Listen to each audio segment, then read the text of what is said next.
কিছুদিন তে আর জাঙ্কুকের সংসার খুব সুন্দরভাবেই চলছে।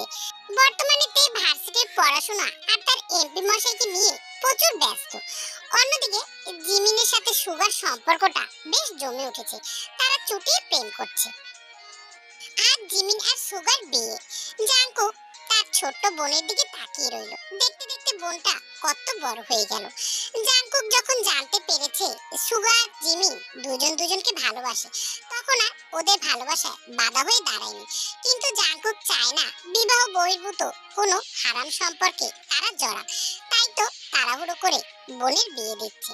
সুগা প্রথমে রাজি হচ্ছিল না, তার বাবা কাকারা দেশের বাইরে আছে, এই সময় সে বিয়ে করতে চায় না। তাছাড়া এখনো তো সে কিছুই করে না। কিন্তু জাঙ্কুক সুগাকে বুঝিয়েছে বিবাহ বহির্ভূত সম্পর্কে শুধু শুধু জড়িয়ে থেকে লাভ কি, তার থেকে হালাল সম্পর্ক স্থাপন করা ভালো নয় কি। অবশেষে সবাই রাজি হলো। জাঙ্কুক এও বলেছে জাঙ্কুকের বাবা আর সুগার বাবা দেশে আসলে জাঙ্কুক ধুমধাম করে বোনের বিয়ে দেবে, তার নিজের বিয়ের থেকেও বড় করে। সবাই দেখবে আর বলবে, দেখেছিস জিওন জাঙ্কুকের বোনের বিয়ে হচ্ছে। বিয়েটা বেশ ভালোভাবেই মিটে গেল। জাঙ্কুকের ইচ্ছে বোনকে তার বাসায় নিয়ে যাবে। বিয়েটা সুগাদের বাসায় হলেও সুগা আর জিমিনকে জাঙ্কুকের বাসায় নিয়ে আসলো। বিয়েটা যেহেতু ঘরোয়াভাবে হয়েছে, তাই আপাতত জিমিন জাঙ্কুকের ফ্ল্যাটেই তেদের সাথে থাকবে। তারপরে বড় করে অনুষ্ঠান করে না হয় বোনকে বিদায় করবে। তে রান্নাঘরে সবার জন্য খাবার গরম করছে। জাঙ্কুক ফ্রেশ হয়ে এসে রান্নাঘরে ঢুকলো। তেকে সাহায্য করতে না, জ্বালাতন করতে। চুপি চুপি গিয়ে পিছন থেকে জড়িয়ে ধরলো। তে চমকে উঠলো। জাঙ্কুক হেসে বলল, কি করছো? নাচতাছি। ওমা, একা নাচছো কেন? চলো একসাথে নাচি। বলেই জাঙ্কুক তার হাত টেনে ধরে তাকে ঘোরাতে লাগলো। গানও ধরলো, তোমায় হৃদ মাঝারে রাখবো, ছেড়ে দেব না। তোমায় হৃদ মাঝারে রাখবো, ছেড়ে দেব না। ওরে ছেড়ে দিলে সোনার হরিণ আর তো পাবো না। খেপা ছেড়ে দিলে সোনার হরিণ আর তো পাবো না, না না, ছেড়ে দেব না। কয়েক পাক দিতেই তের মাথা ঘুরে উঠলো। বিরক্ত হয়ে চোখ মুখ কুঁচকে বলল, শুনুন এমপি মশাই, তরকারি পড়লে কিন্তু আপনার নাচানাচি বের করে দেব। তোমার হুমকি শুনে তো আমি ভয় পেয়ে গেলাম। আমি কালকেই চলে যাচ্ছে তো বাবার বাড়ি। তে ইদানিং কিছু হলে জাঙ্কুকে বাবার বাড়ি যাওয়ার ভয় দেখায়। জাঙ্কুকও এই নিয়ে মজা নেয়। কিছুক্ষণ পর জিমিনের সুগা যখন খেতে বসলো, তখন দেহপার আয়ু ফুল নিয়ে এসে জিমিনের রুমটা সুন্দর করে সাজিয়ে দিল। তারা আগেই খেয়ে নিয়েছিল। সাজানো শেষ হতেই যোগ আফসোস করে বলল, আমার যে কবে বিয়ে হবে, সবাই বিয়ে করে নি। আয়ু মুখ ভেঙচি দিয়ে বলে উঠলো, ভাইয়ের বিয়েতে ভাবির একটি বান্ধবী এসেছিল না, কি যেন নাম, ওহো নেন্সি, তার সাথে আপনাকে দারুণ মানাবে। যোগ দু কানে হাত চেপে ধরে চেঁচিয়ে বলল, না না না না, আমার এখনো বিয়ের বয়স হয়নি। সুভাষ মনে মনে বেশ খুশি। অবশেষে সে তার জীবনে সত্যিকারের ভালোবাসার মানুষ খুঁজে পেয়েছে। জীবনে অনেক অনেক মেয়ের সাথে ফ্লার্টিং করেছে, কিন্তু কখনোই সিরিয়াস ছিল না। জীবনে যে কখনো কঠিনভাবে প্রেমে পড়বে তাও সে বুঝতো না। 7-5 ভাবতে ভাবতেই সুগা ঘরের দরজা খুলে ঘরে ঢুকলো। ঘরে ঢুকেই তার চোখ ছানা ভরা। বাসর ঘরের খাটে বউ নেই। হায় আল্লাহ, তার বউ কই গেল? এই কেমন অনর্থ! বাসর ঘরে বউ নেই। সুগা চারিদিকে তাকালো, কিন্তু জিমিনকে কোথাও দেখতে পেল না। অন্যদিকে জিমিন গিয়ে বেডরুমে বসে আছে। তার নাকি খুব লজ্জা লাগছে। সে আজকে কিছুতেই ওই ঘরে যাবে না। জাঙ্কুক একটু কাজে বের হয়েছে। তে জিমিনকে কত করে বোঝাচ্ছে, কিন্তু জিমিন কোনো কথাই শুনছে না। অবশেষে তে টেনে টুনে জিমিনকে ওর ঘরে নিয়ে গেল। ঘরে ঢুকেই তে আর জিমিন দেখে সুগা খাটের উপরে বসে আছে। তে তো ঠিক করে হেসে দিল। হায় আল্লাহ, কি দিনকাল এরোলে! এতদিন জানতাম ফুলে সজ্জিত খাটে নববধূ বসে থাকে, এখন তো দেখছি ফুলে সজ্জিত খাটে জামাই বসে আছে। সুগা অসহায় দৃষ্টিতে তের দিকে তাকালো। জিমিন তো লজ্জায় শেষ। তে জিমিনকে ধাক্কা দিয়ে খাটের উপরে ফেলে দরজা বাইরে থেকে লক করে চলে গেল। জিমিন খাটের উপরে পড়েছিল, উঠতে নিলেই সুগা জিমিনের উপর উঠে হাত দুটো লক করে দিল। কানের কাছে হিসিসি বলল, এত দিনেও তোমার লজ্জা ভাঙতে পারলাম না বউ। আজকে যদি না ভাঙি তাহলে তো পুরুষ জাতি আমাকে মেনে নেবে না। তোমার লজ্জা একটুকু অংশ আমি অবশিষ্ট থাকতে দেব না। How you don't know how to keep your business clean. Mommy, I know that he's getting hot. And the one is hot. Doing something unholy. He's something must সকাল সকাল উঠেই তে রান্নাঘরে চলে গেছে। বাড়ির বউ হিসেবে তার একটি দায়িত্ব আছে না? সে তো আর হাতে পায়ে ছোট নয় যে রান্না বান্না করতে পারবে না। বেশ পারবে, যেই ভাবনা সেই কাজ। কোমরে ওড়না পেঁচিয়ে লেগে পড়লো কাজে। প্রথমে ফ্রিজ থেকে মাংস বের করে তারপরে রুটি বানালো। সকলের জন্য গরুর গোশত ভুনা আর রুটি সকালের নাস্তা হিসেবে বানাবে। জাঙ্কুকের ঘুম ভাঙতেই বাঁ পাশে চোখ মিলে দেখলো তেইনি। চট করে উঠে বসলো। রুম থেকে বেরোতেই দেখলো তে পাক্কা গিন্নির মতো কোমরে ওড়না গুজে চুল উঁচু করে খোপা করে রান্না করছে। জাঙ্কুক দেয়ালের সাথে হেলান দিয়ে সেদিকে কিছুক্ষণ চেয়ে রইল। সবাই ওঠার আগে তে রান্না প্রায় শেষে দিয়ে, তবে হুট করে তার মনে হলো কেউ তার দিকে তাকিয়ে আছে। আশেপাশে তাকাতেই দেখলো তার এমপি মশাই দু হাত ভাঁজ করে হেলান দিয়ে দাঁড়িয়ে আছে। তে ভুরু নাচিয়ে বলল, কি দেখছেন? বউ দেখছি বউ। আগে দেখেননি? প্রতিদিনই দেখি, তবু মন ভরে না। সকাল সকাল ঢং করতে এসেছেন? ওটা তো তোমার কাজ। জানি। চা খাওয়াবে? আচ্ছা বসুন, দিচ্ছি। বসবো না, তুমি বানাও, আমি দেখব। কি আজব, এভাবে তাকিয়ে থাকলে কাজ করা যায়? যায় না, একদমই যায় না। চলে যাব? না, শুয়ে থাকুন। ওহ, তাহলে তো বেডটাকে এখানে নিয়ে আসবো। বিরক্ত করছেন কেন? তুমি বিরক্ত হচ্ছ তাই। আপনি যাবেন? না গেলে আমি চলে যাব। ডান, জলদি চলে এসো, তোমাকেই নিতে এসেছি। তে রেগে জোরে চিল্লানি দেওয়ার আগেই জাঙ্কুক এসে তার মুখ চেপে ধরে ফিসফিস করে বলল, আরে কি করছো? জিমিনের সুগা উঠে যাবে তো। জাঙ্কুকের থেকে মুখ ছাড়িয়ে তে নাক ফুলিয়ে রইল। জাঙ্কুকটা বুঝে তে মুখ ঠিক করতে বলল, কি রান্না করছো? গোবরের কাবাব। ছি, কি বাজে খাবার। আপনি কি খেয়ে দেখেছেন? না। তাহলে কি করে বুঝলেন বাজে খেতে? অনুমান করেছি, অর্থাৎ মনে মনে তো খেয়েছেন। জাঙ্কুক বিব্রত হলো। এই মেয়ের সাথে সে কথাই পারবে না। তাকে হার মেনে নিতে দেখে তে হাসলো। অতঃপর রসিয়ে রসিয়ে বলল, মোরগের মাথায় থাকে ঝুঁটি, তে বানাচ্ছে গরম গরম রুটি। বাহ, জমে যাবে। তে মুচকি এসে বলল, যান ফ্রেশ হয়ে আসুন, একটু পরে ওরা সবাই খেতে চলে আসবে। জাঙ্কুক মাথা নাড়িয়ে ভিতরে চলে গেল। কালকের দিনটা সে ফ্রি ছিল, তবে আজকে আবার ব্যস্ততা শুরু। কেটে গেছে বেশ কিছুদিন। চারজনে মিলে চুটিয়ে সংসার করছে। জিমিনের তে তো হাসি খুশিতে দিন পার করছে। সুগাকে নিয়ে জিমিনের সাথে মজা নিচ্ছিল তে। জিমিন রেগে গিয়ে তেকে তাড়া করলে তে হাসতে হাসতে রুম থেকে বেরিয়ে নিজের রুমে ঢুকে পড়ল। রুমে ঢুকেই জাঙ্কুকের গায়ের উপরে হাসতে হাসতে ঢলে পড়ল। বেচারা ফাইল নিয়ে কাজ করছিল। হুট করে এমন কিছু একটা হওয়ায় ভেবাচাকা খেয়ে গেল। কি হয়েছে? পাগলের মতো হাসছো কেন? ব্যাস, তে হাসি বন্ধ করে কোমরে হাত দিয়ে বলল, কি বললেন? আমি পাগল? কেন, কোনো সন্দেহ আছে? অবশ্যই আছে। কালকেই আপনাকে চোখের ডাক্তারের কাছে নিয়ে যাব। কেন? এই যে একটা সুস্থ স্বাভাবিক ভালো একটি মেয়েকে চোখে না দেখে পাগলের চোখে দেখছেন, তার জন্য। জাঙ্কুক চোখ ছোট ছোট করে বলল, ভুল হয়ে গেছে আমার, এখন পড়তে বসো, যাও। এত পড়া পড়া কেন করেন?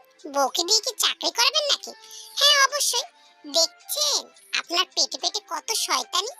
জাঙ্কুক গম্ভীর হলো, থমথমে গলায় বলল, শোনো মেয়ে, আমার বহুত কাজ বাকি এখনো, বিরক্ত করো না, তুলে রাখো। আমার কাজ শেষ হলে না হয় আমি নিজেই ডেকে বলবো, বিবি যান এখন আসুন, এসে আমাকে একটু বিরক্ত করুন। তে মুখ ভেঙচি দিয়ে তার মতো করে অভিনয় করে বলল, শুনুন এমপি মশাই, আপনাকে বিরক্ত করতে আমার বইই গেছে। ঠিক আছে, এখন যাও। যাবো মানে? আমি এখন দাদাজানকে ফোন করব। জাঙ্কুক কড়া চোখে তাকাতেই ঝটপট গিয়ে পড়তে বসলো তে। না, এখন আর কিছু বলা যাবে না, বললেই ধমক খাবে। তেরা পরের দিন সকালে ভার্সিটিতে যাওয়ার সময় চলন্ত রিক্সা থেকে দেখলো জাঙ্কুক একটি মেয়ের সাথে রেস্টুরেন্টের ভিতর ঢুকছে। আর একটু ভালোভাবে খেয়াল করে দেখলো মেয়েটি জেনি। এর আগেও একদিন দেখেছিল, সেদিন কষ্ট না পেলেও আজ ভীষণ কষ্ট পেল তে। ছল ছল চোখে জিমিনি তাকিয়ে বলল, এর জন্যই বুঝি এমপি মশাই সকাল সকাল বাইরে যাওয়ার এত তাড়া ছিল। জিমিন চশমাটা ভালোভাবে পরিষ্কার করে আবারও তাকালো। না, এবার একই জিনিস দেখলো। সাধারণত তার ভাই সব মেয়েদের থেকে দূরে থাকতে পছন্দ করে, আর সেখানে তার তার বিয়ে করা বউ আছে, নিশ্চয়ই কাজের কোনো বিষয়ে এসেছে। তের হাত ধরে বোঝানোর চেষ্টা করে বলল, দেখ, না জেনে রাগারাগি করবি না, দিন শেষে তো তোর কাছেই আসবে, তাই না? বাসায় আসলে ভালোভাবে জিজ্ঞাসা করবি, ঠিক আছে? তে নাক টানতে টানতে বলল, কোনো দিন শেষ টেস নেই, আমার কাছে আসার চেষ্টা করুক না একবার, তোর ভাইয়ের হাত পা ভেঙে রেখে দেবো। তা না হয় ভাঙবি, কিন্তু তুই কাঁদছিস কেন? আমি কাঁদছি না, চোখ থেকে পানি পড়ছে। জিমিন বিষয়টা সামাল দিতে বলল, চল বাসায় যাই। মামা, আপনি চলেন। তে হঠাৎ মত পাল্টে গেল, রিক্সা থেকে নেমে পড়ল। সাথে সাথে জিমিনও নেমে তার পিছু নিতে নিতে বলল, কোথায় যাচ্ছিস? আমি এক্ষুনি সব জানবো। দেখ, ভাইয়া যদি জানে তুই তাকে সন্দেহ করছিস তাহলে কষ্ট পাবে। আমি তাকে সন্দেহ করছি না, কিন্তু অন্য মেয়ের সাথে সে রেস্টুরেন্টে যাবে এটা আমি মানতে পারছি না। আর তুই চুপ থাক তো, নিজের ভাইয়ের হয়ে একটাও কথা বলবি না। জিমিন আর কিছু বলল না, এখন কিছু বললেও লাভ নেই। হঠাৎ মনে হলো সে ভাড়া দেয়নি, দৌড়ে গিয়ে ভাড়া মিটিয়ে আবার তের পিছু নিল। জাঙ্কুক আর জেনি টেবিলের মাঝখানে একটি খবরের কাগজ নিয়ে কিছু একটা দেখছিল। অতঃপর জেনি কিছু একটা বুঝিয়ে বুঝিয়ে বলল, আর কলম দিয়ে দাগ টেনে টেনে দেখাচ্ছে। তে ভিতরে ঢুকে কোনো দিকে না তাকিয়ে গিয়ে সোজা তাদের টেবিলে চেয়ার টেনে বসলো। জিমিন গিয়ে তাদের পেছনে দাঁড়িয়ে রইল। চেয়ার টানার শব্দে দুজনেরই মনোযোগ নষ্ট হলো। জাঙ্কুক মাথা তুলে তে আর জিমিনকে দেখে অবাক হয়ে বলল, তোমরা এখানে? তে সেভাবেই বসে বলল, একই প্রশ্ন, আপনারা এখানে? জেনি বোধহয় বুঝলো তের মনোভাব। আমরা একটা জরুরি বিষয় আলোচনা করতে এসেছি। সে যাই হোক, তোমরা কেমন আছো আগে সেটা বলো। তে সে কথার উত্তর না দিয়ে বলল, কোন বিষয়? একটু সিক্রেট, এখন বলা যাবে না। তে এবার জাঙ্কুকের দিকে তাকালো, তার দিকেই তাকিয়ে আছে। আপনি কিছু বলবেন না? না। বাসায় যাও। যাব না। বাসায় গিয়ে সব বলবো। এখানে কেন নয়? জাঙ্কুক চোখের পলক ফেলল না, সেভাবেই একধীরে তাকিয়ে থেকে গম্ভীর কণ্ঠে বলল, শোনো মেয়ে, সন্দেহ খুব একটা খারাপ অসুখ, যা একটা সুস্থ সুন্দর সম্পর্ককে সমাপ্তির দিকে নিয়ে যায়। খামোখা সন্দেহ করে কষ্ট পেও না। আমি তোমারই আছি, তোমারই থাকবো এবং তোমাকেই ভালোবাসবো। শেষ। তের রাগ, দুঃখ, অভিমান সব শেষ। কিন্তু এখন ভীষণ লজ্জা লাগছে। সবার সামনে এভাবে কেউ বলে? খুশটা লোক একটা। আর চোখে একবার জিমিনের দিকে আর একবার জেনির দিকে তাকালো। তারা মিটিমিটি করে হাসছে। কি জ্বালা! তে চট করে উঠে দাঁড়ালো। দৌড় দেওয়ার আগেই তার হাত টেনে আবারও বসিয়ে দিল জেনি। সাথে জিমিনকেও বসতে ইশারা করলো। আরে কোথায় যাচ্ছ? এত লজ্জা পেতে হবে না। তোমার বয়স আমি পেরিয়ে এসেছি, তাই এসব খুব ভালো মতোই বুঝি। এখন এগুলো বাদ দিয়ে বলো কি খাবে? তে ভাবলো জাঙ্কুক রাগ করে আছে, কিন্তু তাকে অবাক করে দিয়ে জাঙ্কুক মুচকি এসে বলল, ফুচকা খাবে? তে মাথা নাড়লো। জিমিনকে জিজ্ঞাসা করায় আগেই বলল, আমি আইসক্রিম আর বার্গার খাবো। জেনি কাগজপত্রগুলো ব্যাগে তুলে নিল। জাঙ্কুক সেই ফাঁকে অর্ডার দিয়ে দিল। সবার খাওয়া দাওয়া শেষ হতেই জেনি কাজ আছে বলে বেরিয়ে পড়লো। জাঙ্কুক তাদের দুজনকে নিয়ে গাড়িতে উঠে বসলো, তাদের নামিয়ে নিজের কাজে চললো। রাতেতে শাড়ি পরে গুনগুন করে গান গাচ্ছে আর নাচছে। জাঙ্কুক চেয়ে দেখছে, কিছু বলছে না। মূলত সে ইচ্ছে করে রাগ করার ভান করে আছে। কি হলো, এখনো কথা বলবেন না? কি করব বলুন? অন্য মেয়ের সাথে আপনাকে দেখে আমার খারাপ লাগছিল। বিশ্বাস করুন, আমার কোনো দোষ নেই, খারাপ লাগার দোষ। জাঙ্কুক তবু চুপ করে রইল। তে গিয়ে তার পাশে বসলো। দেখুন, আমাকে কত সুন্দর লাগছে, তাই না? জাঙ্কুক তাকালো না। তে তবু হাল ছাড়লো না। একটা কবিতা শুনবেন?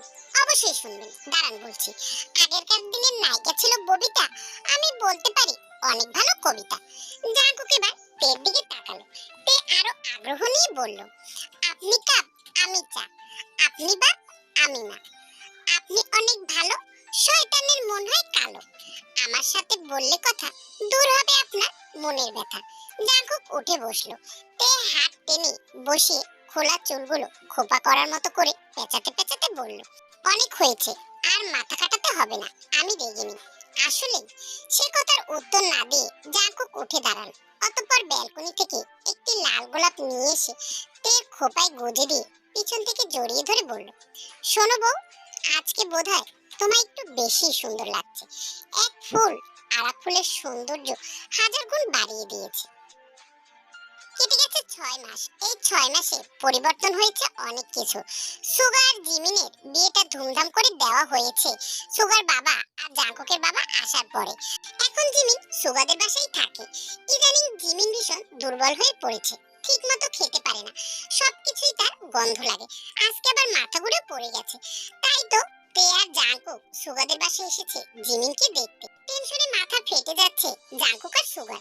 তে কিছুটা সন্দেহ হতেই সে জিমিনকে পরীক্ষা করে নিতে বলল। তে পাইচারি করছিল। জিমিন ধীরে সুস্থে বেরিয়ে আসলো।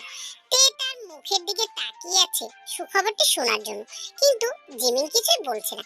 এবার বিরক্ত হয়ে বলল, কিছু তো বল। লজ্জা লাগছে আমার। তার মানে? জিমিন মুচকি এসে মাথা নাড়ল। ব্যাস, তে দৌড়ে বেরিয়ে গিয়ে সবাইকে জানালো। জাঙ্কুক আর সুগার দুজনের দুরকম অনুভূতি হচ্ছে। সুগার একটু লজ্জাও লাগছে, ছোট ভাই হয়ে বড় ভাইয়ের আগে বাবা হতে চললো। কি একটা অবস্থা। জাঙ্কুক বোধহয় সুগার মনোভাব বুঝলো, সে সেখান থেকে চলে গেল। সুগাও নিজের রুমে চলে গেল। বাড়ির সবাই ভীষণ খুশি জিমিনের এই সংবাদ। তে তো ভীষণ খুশি। লিসাকে ফোন দিয়ে জানাতেই তিনি বললেন, তুই কবে নিবি? ব্যাস, তার মাথায় এখন এটাই ঘুরছে। মুখ ফুলিয়ে রুমে ঢুকে চুপচাপ বিছানার উপরে বসলো। জাঙ্কুক একটি বই পড়ছিল, তেকে আসতে দেখে রেখে দিল। এই তো এত খুশিতে নাচানাচি করছিল, আবার কি হলো? তে মুখ ফুলিয়ে বলল, আমারও বেবি চাই। আমাদের বাচ্চা আমাকে কি বলে ডাকবে, এই টেনশন কি তোমার শেষ? ধুর, ওসব এখনো মনে রেখেছেন? রাখবো না বলছো? আচ্ছা, আমাদেরও একদিন হবে। এদিকে এসো। তে এগিয়ে যেতেই জাঙ্কুক বইয়ের ভাঁজ থেকে একটি চিঠি বের করে তার হাতে ধরিয়ে দিতে দিতে বলল, শোনো মেয়ে থেকে শোনো বউ হয়ে গেছো, তাই বলে কি চিঠি দেওয়া বাদ দিয়ে দেবে? আর চিঠি দাও না কেন, আবারও চিঠি দেবে, বুঝেছো? আর এটা দিলাম তোমাকে মনে করিয়ে দিতে। তে অবাক চোখে তাকিয়ে চিঠি খুলে পড়তে লাগলো। প্রিয় বউ, ভালোবাসি ভালোবাসি ভালোবাসি তোমাকে, ভীষণ ভালোবাসি। আমার হাজারো ক্লান্তি দূর করতে তুমি নামক একটা মানুষ হলেই যথেষ্ট। মানুষ কত রকমের ভাবে প্রিয় মানুষের রাগ ভাঙায়, আর তুমি ভাঙাও তোমার সেই বিখ্যাত কবিতা শুনে। বিষয়টা কিন্তু বেশ ইউনিক, কখনো হয়তো বলিনি, তবে আজ বলছি। লজিকহীন কবিতাগুলো আমার ভীষণ পছন্দের। শোনো বউ, আমি তোমাকে ভালোবাসার চাদরে মুড়িয়ে নিজের কাছে সারা জীবন রেখে দিতে চাই। জীবনে প্রথম চিঠি লিখছি, কি লিখবো বুঝতে পারছি না, তাই আপাতত ইতি টানলাম। ইতি, তোমার অপ্রিয় থেকে প্রিয় হওয়া এমপি মশাই। তে চট করে জাঙ্কুককে জড়িয়ে ধরলো, একটু রয়ে শুয়ে বলল, আমাদের বাড়ির কাছে আমাসে 12 মাসে। শুনুন এমপি মশাই, আমি আপনাকে ভীষণ ভালোবাসি। 7 বছর পর সারাদিন বাইরে কাজ শেষ করে ক্লান্ত শরীর নিয়ে বাসায় আসলো জাঙ্কুক। গরমে পাঞ্জাবির অনেকটা অংশই ভিজে গিয়েছে।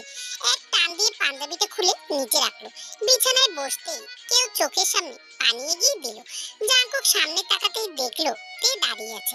পানির গ্লাসটা হাতে নিতেই তে তার শাড়ির আঁচল দিয়ে পরম যত্নে কপালে জমা বিন্দু বিন্দু ঘামগুলো মুছে দিতে লাগলো।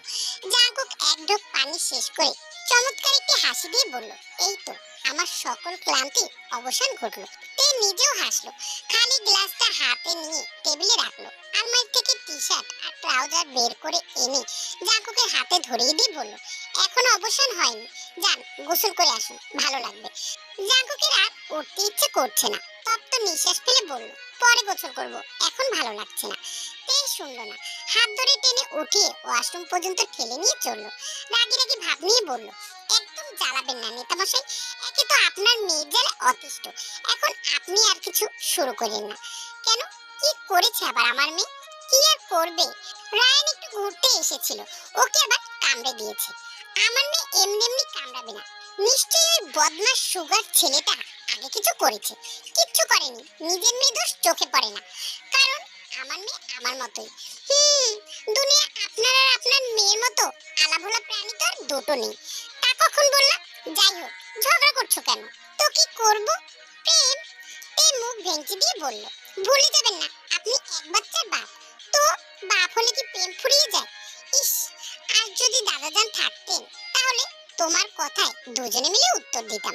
তের হুট করে মনটা খারাপ হয়ে গেল। জাঙ্কুককে তাড়া দিয়ে চলে যাওয়ার জন্য পা বাড়ালো, কিন্তু যেতে পারলো না। জাঙ্কুক পেছন থেকে জড়িয়ে ধরে বলল, সবাইকে একদিন চলে যেতে হবে, মন খারাপ করো না। জাঙ্কুক এবার প্রসঙ্গ পাল্টে বড্ড আফসোস নিয়ে বলল, কতকাল চিঠি পাই না, আর পাবেনও না। ছাড়ুন, দরজা খোলা আছে, কেউ চলে আসবে। ছাড়বো না। আগে বলো, চিঠি দিবে? এভাবে কেউ চিঠি চায়? হ্যাঁ, আমি চাই। তে কথা বাড়ালো না, হাত দিয়ে ইশারা করে টেবিল দেখালো। জাঙ্কুক ভুরু কুচকে তাকে সাথে করে নিয়ে সেদিকে আগালো। টেবিলের উপরে ছোট্ট চিরকুট দেখে টুপ করে তুলে নিল। তেকে এক হাতে আগলে ধরে আর এক হাত দিয়ে চিঠি খুলে পড়তে শুরু করলো। সুপ্রিয় এমপি মশাই, প্রতিদিন একবার করে যে চিঠি চান জানেন না? এখন আমি ব্যস্ত মানুষ, স্বামী, সংসার, স্কুল সবকিছু সামলাতে আর সময় হয়ে ওঠে না। আজকে যেহেতু একটু সময় পেলাম, কয়েক লাইনে লিখেই যাই। প্রথমে যেদিন আপনাকে অগোছালো হাতে চিঠি লিখেছিলাম, এত ভাবতে হয়নি, যা মনে এসেছিল লিখেছিলাম। কিন্তু আজ কেন ভাবতে হচ্ছে বলুন তো? থাক, আমিই বলে দিচ্ছি। ব্যক্তিগত সম্পত্তি হয়ে গেছেন যে। আমি জানতাম রাজনীতি করার লোকজন ভালো হয় না, তাদের অনেকগুলো রূপ হয়, কিন্তু আপনাকে পাবার পর বুঝেছি, না, সবাই খারাপ না। 100 জনের মধ্যে কেউ একজন ভালো হয়, তিনি আর কেউ নন, এমপি জিয়ন জাংকুক। আপনাকে নিয়ে লিখতে গেলে পাতা শেষ হয়ে যাবে, কিন্তু লেখা শেষ হবে না। আমার কাছে ভালোবাসার অপর নাম আপনি। আপনি আমার অপ্রিয় থেকে সুপ্রিয় হয়ে যাওয়া মানুষ, যাকে আমি কারণে অকারণে জ্বালাতে ভালোবাসি। আপনার মুখে ভালোবাসি কথা শুনতে বড্ড ভালোবাসি, সাথে আপনাকেও ভীষণ ভীষণ ভালোবাসি। আজ এইটুকুই, আর কিছু লিখলাম না। বেশি লিখলে আপনি আবার জ্ঞান হারাতে পারেন। শুনুন এমপি মশাই, এটা কিন্তু সাফিক্সাল লেটার নয়, এটা কিন্তু লাভ লেটার। ইতি আপনার শোনো মেয়ে থেকে শোনো বউ হয়ে যাওয়া একমাত্র বউ। জাঙ্কুক চিঠি পড়া শেষ করে তের দিকে তাকালো। তে লজ্জা পাচ্ছে দেখে মনে মনে হাসলো, আর একটু শক্ত করে জড়িয়ে ধরে বলল, ভালোবাসি, ভীষণ ভালোবাসি বউ। এভাবেই সুখে কাটুক তে আর জাঙ্কুকের প্রতিটি দিন, আর আমাদের জীবনেও যেন আমরা সত্যিকারের ভালোবাসার মানুষ খুঁজে পাই। সো বাটারফ্লাই, গল্পটি তোমাদের কাছে কেমন লেগেছে অবশ্যই কমেন্টে জানিও। আর এই যে বাটারফ্লাই, তোমরা কমেন্টে এসে বলো না আপু নেক্সট পার্ট। গল্পটি এখানেই শেষ। আমাদের জীবনে গল্প যেমন শুরু হয়, গল্প তো শেষ হবেও, আবার নতুন করে কোনো ভালোবাসার গল্প তৈরি হবে। গল্প বড় করলে গল্পের মজা থাকে না। তো দেখা হবে নেক্সট কোনো গল্পে, ততদিন তোমরা ভালো থেকো। আল্লাহ হাফেজ।